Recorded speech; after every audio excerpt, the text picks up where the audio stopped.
How's it going, everybody? I'm Don. This is Rockin' the Country, right? I react to predominantly traditional country music, but there's also Western in there, which is what I'm doing today. Chris LeDoux, you saw the title.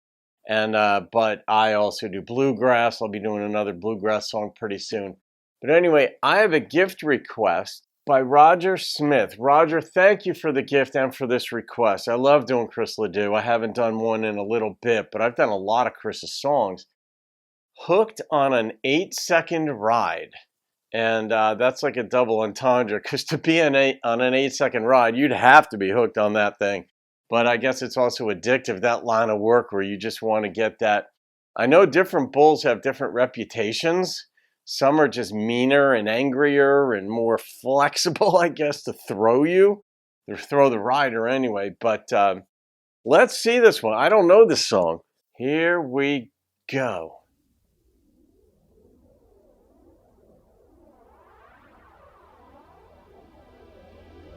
Sounds like a jet.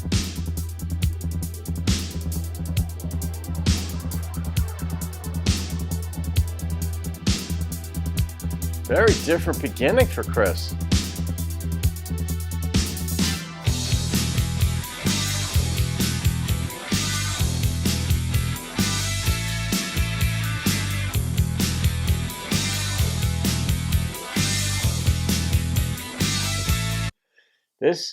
It's so different for Chris that I'm even wondering if I've got the right song.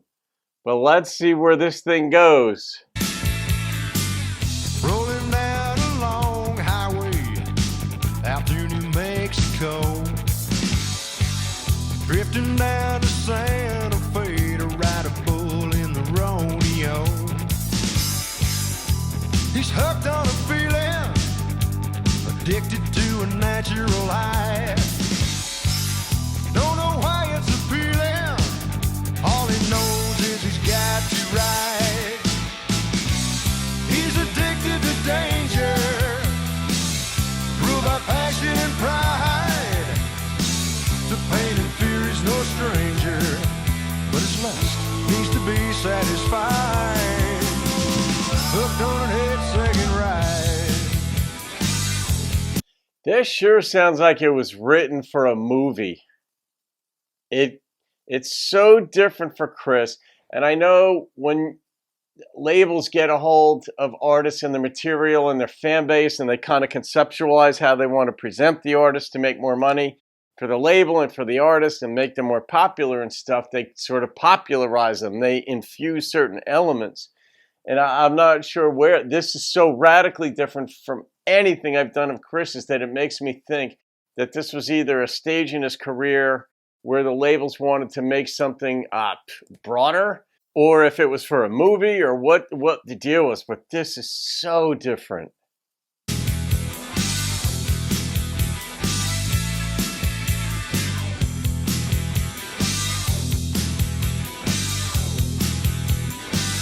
Borderline metal from back in the day. Down in back of the chutes, makes that rosin burn. He's got his spurs on the heels of his boots. He's at the point of no return. Oh yeah. Climbing over that chute gate, he settles down inside. The tension's rising, but he can't wait until they turn that bull outside. He's addicted to danger, ruled by passion and pride.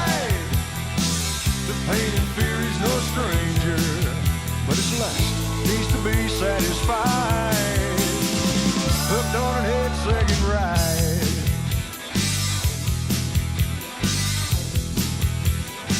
Hooked on an 8-second ride. Hooked on an 8-second ride.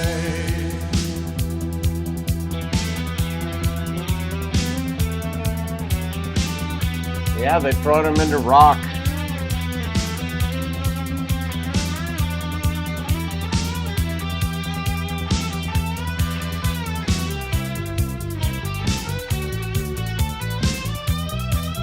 The bass player's going nuts.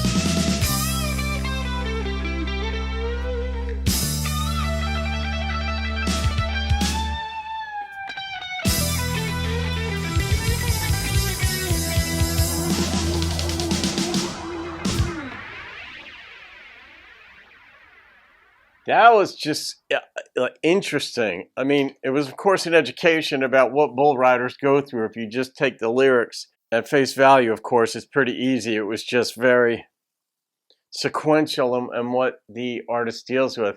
But I can't place this as, I mean, I didn't follow Chris's career because I wasn't into country or Western for the bulk of my life.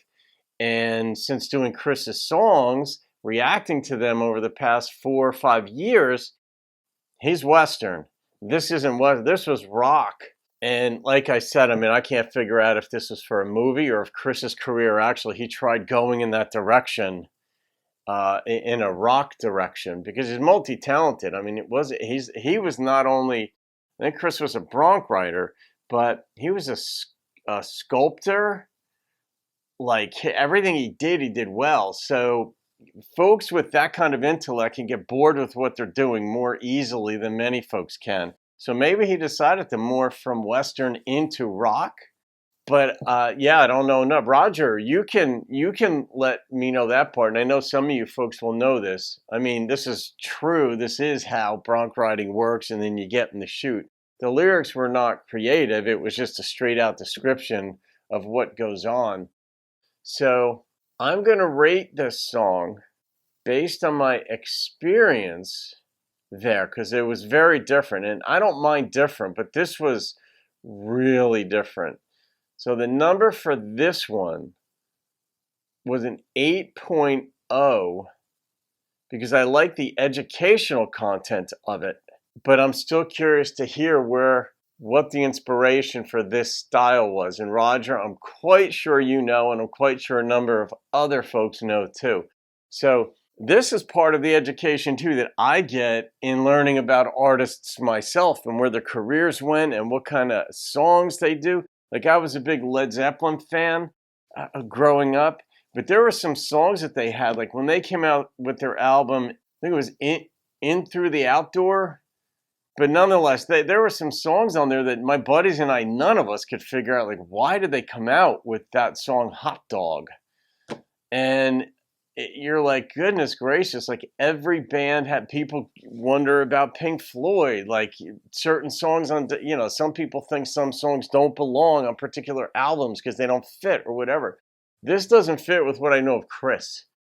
And so, but I like to know when artists do try different things or what they're trying out.